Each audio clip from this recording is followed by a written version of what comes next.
làm một bó hoa bong bóng tulip siêu đơn giản tặng người thân chỉ trong 5 phút.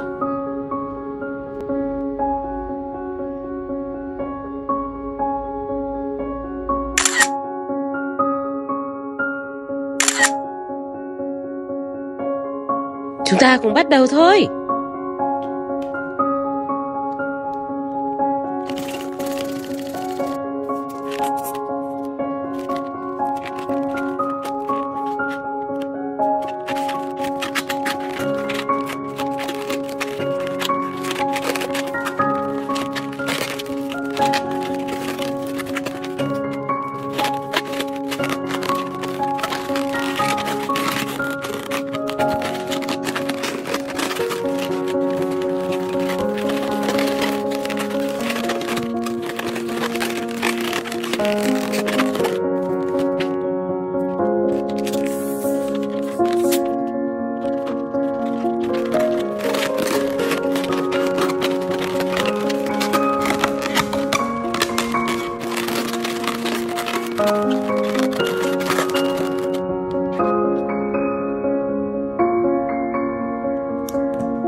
Vậy là chúng ta đã có một bó hoa vô cùng đẹp rồi. Chắc chắn người thân, bạn bè, người yêu của chúng ta sẽ vô cùng tự hào khi nhận được món quà này.